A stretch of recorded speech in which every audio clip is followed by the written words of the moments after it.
चंद्रमा के यहाँ आने का सीधा अर्थ यह है कि लाभ, तरक्की और नए अवसरों का खुलना। सेहत पर इसका बहुत विशेष असर पड़ सकता है। प्रेम जीवन में भी थोड़ी सी चिड़चिड़ाहट या फिर अनावश्यक बहस नजर आ रही है सप्ताह। अगर ना बन पा रहा हो जीवन में कोई काम या पाना चाहते हो हर समस्या से आराम, तो बोलते रहिए जय सिया राम, जय जय सिया राम। नमस्कार साथियों, किस्मत की रेखा में एक बार फिर से आपका बहुत बहुत स्वागत करता हूं।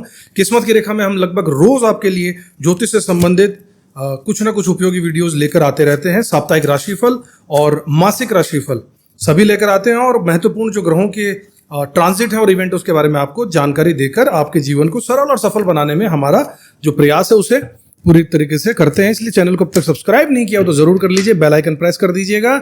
आज लेकर आए हूं आपके लिए आने वाला सप्ताह यानी कि 24 जून से लेकर 30 जून तक का सप्ताह कैसा रहने वाला है आपके लिए यानी कि कर्क राशि वालों के लिए। तो साथियों, शुरुआत करते हैं ज्योतिष सत्संग की। मैं इस वीडियो में टैरो कार्ड्स और वैदिक एस्ट्रोलॉजी यानी ग्रहों के और कार्ड्स के संबंध को मिश्रित करते हुए, दोनों ही मैजिकल सब्जेक्ट्स हैं, इन दोनों के मिश्रण से आपको लेकर चलता हूं और बताता हूं सप्ताह कैसा रहेगा, क्या आपको करना चाहिए, क्या आपको नहीं करना चाहिए, उपाय क्या होंगे, इन सब चीजों के बारे में विस्तार से खुलकर बात करेंगे।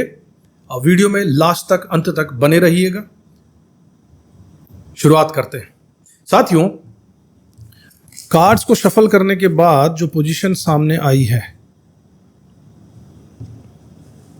ओके, ठीक है। इस सप्ताह साथियों आपकी राशि के लिए एक अद्भुत और ऊर्जावान संयोग बन रहा है। विशेष रूप से चंद्रमा, सूर्य, शनि और बृहस्पति की चाल आपके लिए कई नए अवसर की चुनौतियां ला रही है। बात करते हैं ग्रहों की, तो बुध देव आपके लग्न में रहेंगे, मंगल और केतु की युति आपके द्वितीय भाव में बनी रहेगी, राहु आपके 8th हाउस में, सैटर्न आपके 9th हाउस में, शुक्रदेव आपके प्रोफेशन के घर में 10वें घर में, और जुपिटर, बृहस्पति देव और सूर्य देव की युति आपके 12वें घर में बनी रहेगी।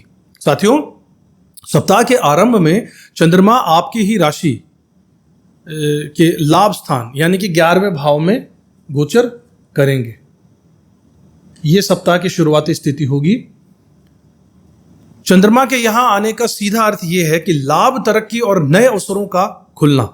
जीवन में एक सकारात्मक गति का संचार आपके होने लगेगा और काम धंधे में आपको अचानक से कोई लाभ भी मिल सकता है या कोई रुका हुआ पैसा भी आ सकता है। आपके विचारों में सकारात्मकता और रचनात्मकता देखने को मिलेगी। आपका आत्मविश्वास और बढ़ जाएगा और आप कुछ नया करने का साहस भी अनुभव करेंगे। मन में इच्छा होगी कि कुछ नया करें, कुछ प्रैक्टिकली आगे बढ़ें, कुछ हटके करने, ये सोच आपको यहां पर चंद्रदेव देंगे। शुक्र की राशि है तो क्रिएटिव तो आप होंगे।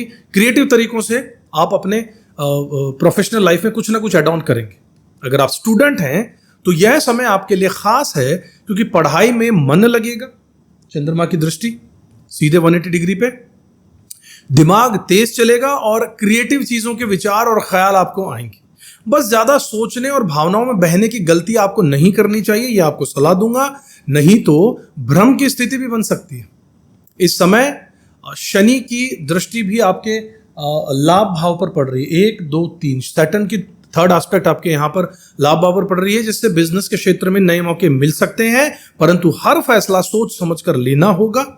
इस सप्ताह सूर्य के आपकी राशि में आने से आपके आत्मविश्वास में जबरदस्त बढ़ोतरी होने वाली है। बुध और बृहस्पति की युति जो ऑलमोस्ट अभी ये नजदीक आ चुके हैं डिग्रीज में, जो कि बुध देव को वक्री होने की सिचुएशन भी आने वाली है। तो ये रिवर्स मोड में जब चलेंगे तो इससे आपके नए विचार और योजनाएं बनने लगेंगी। यदि आप नौकरी बदलना चाह रहे हैं तो यह सप्ताह अच्छा संकेत इसके बारे में दे रहा है। खासकर 24 जून के बाद बिजनेस में कोई बड़ा सौदा या फिर डील आपकी हो सकती है।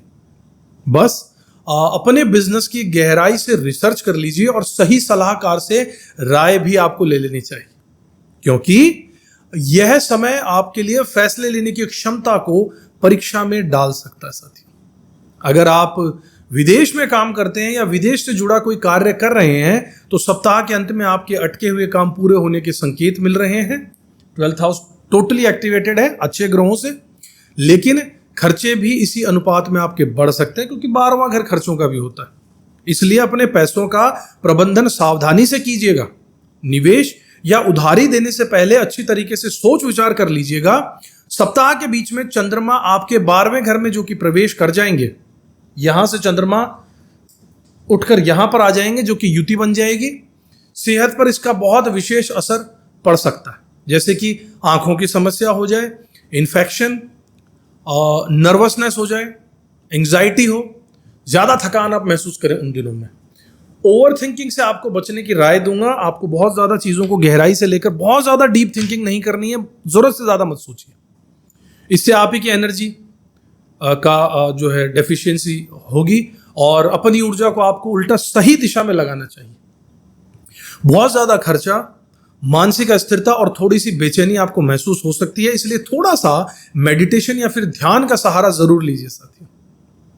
कुंडली के हिसाब से जो लोग ब्लड डिसऑर्डर यानी खून की बीमारियां या कफ का रोग या पेट की तकलीफ से पहले से परेशान हैं, उन्हें खास ध्यान रखना होगा इन दिनों में। बाहर का खाना कम करना होगा और अधिक पानी पीना चाहिए। रिश्तों में इस सप्ताह थोड़ी संवेदनशीलता जरूर रहेगी और पारिवारिक जीवन में कोई कंफ्यूजन या गलत फहमी आपको जरूर हो सकती है साथियों। अपने जीवन साथी से बातचीत बनाकर रखिए, बैठ के आराम से बात कीजिए। छोटे छोटे मुद्दों को तूल मत दीजिए, वरना बातें बड़ी हो सकती हैं। प्रेम जीवन में भी थोड़ी सी चिड़चिड़ाहट या फिर अनावश्यक बहस नजर आ रही है सप्ताह। अपने साथी को उनका स्पेस दीजिए, थोड़ा समय दीजिए, उन्हें भी अपना समय दीजिए, उनका खुद का, और भरोसा बनाकर रखिए। जो लोग शादीशुदा हैं उनके लिए सप्ताह मिला जुला रिजल्ट देगा। अपने व्यवहार और शब्दों पर आपको नियंत्रण रखना होगा ताकि रिश्ते मधुर बने रहें साथियों। अगर आप रिलेशनशिप में हैं तो किसी तीसरे व्यक्ति के हस्तक्षेप से दूर ही रहिएगा। अपनी लव लाइफ की प्राइवेसी को सुरक्षित रखिएगा और अभी कोई बड़ा निर्णय लेना ठीक नहीं होगा आपके लिए, इसलिए कोई बड़े निर्णय को लेने की गलती मत कीजिएगा। थोड़ा वक्त, अच्छा समय आने दीजिए। खासकर अगर मन में कोई उलझन या दुविधा हो रही है तो बिल्कुल उस डिसीजन को छोड़ दीजिए एक बार। 27 जून को चंद्रमा फिर से आपकी ही राशि में आकर स्थापित हो जाएंगे यहाँ पे फर्स्ट हाउस में, जिससे हफ्ते का अंत प्रेरणादायक और ऊर्जावान रहेगा। और ये चंद्रमा खुद की राशि में आ जाएंगे, आपके लग्न के स्वामी चंद्रमा है, खुद अपने घर में आ जाएंगे। मन में नए विचार इससे आने लगेंगे, फिर भी थोड़ा भ्रम और जल्दबाजी आपको रह सकती है, इसलिए कोई बड़ा निर्णय लेने से पहले एक बार जरूर सोच लीजिएगा।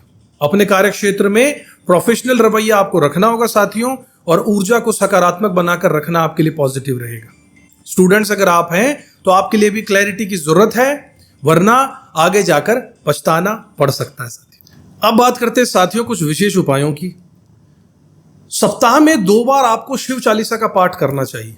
भगवान भोलेनाथ की शिव चालीसा का पाठ करने से जो भी स्थितियां आपके यहां पर अभी नेगेटिव बनेंगी, खासकर जब चंद्रदेव 12वें घर में जाएंगे बुध की राशि में, तो यह आपके लिए समय थोड़ा सा विपरीत हो सकता है। इसलिए भगवान भोलेनाथ की शिव चालीसा का पाठ बहुत अच्छा रहेगा। महादेव को गंगा जल से अभिषेक भी करना ठीक रहेगा। और अपने खर्चों पर नियंत्रण रखने के लिए मैं आपको सलाह दूंगा।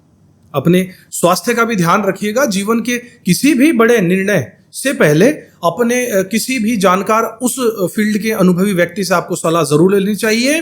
प्रिय कर्क राशि वालों, यह सप्ताह आपके लिए बहुत सारे बदलाव, बहुत सारे अवसर, अपॉर्चुनिटी और चुनौतियां भी लेकर आ रहा है।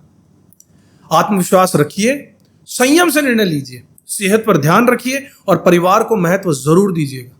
आपके लिए ग्रहों की चाल शुभ संकेत एक तरीके से ओवरऑल दे रही है। शुक्रदेव आपके केंद्र में, आपके प्रोफेशनल हाउस में 10th में बैठी हैं, इसलिए बस आपको अपने व्यवहार और विचारों में संतुलन बनाकर रखना होगा। आपका सप्ताह मंगलमय हो, ऐसी मैं कामना करता हूं। अगर आप किसी भी तरीके का ज्योतिषीय सलाह हमसे लेना चाहते हैं, विश्लेषण करवाना चाहते हैं अपनी कुंडली का या अपने बच्चों की कुंडली का, या फिर किसी भी आपके साथियों का, तो फिर आप हमसे स्क्रीन पर दिए हुए नंबर से संपर्क कर सकते हैं, क्योंकि आपके ग्रह आपके लिए कुछ और कहते हैं। इसलिए अगर उनको सही एनर्जी, सही दिशा में अगर डायरेक्शन दिया जाए तो आपका भविष्य भी सफल हो सकता है। साथियों, मिलेंगे आपसे एक बार फिर किसी दूसरे वीडियो में। तब तक अपना ध्यान रखिएगा, चैनल को सब्सक्राइब जरूर कर लीजिएगा, बेल आइकन प्रेस कर दीजिएगा, मेहनत करते रहिएगा, ऊपर वाले में विश्वास रखिएगा। जय श्री राम। किस्मत की रेखा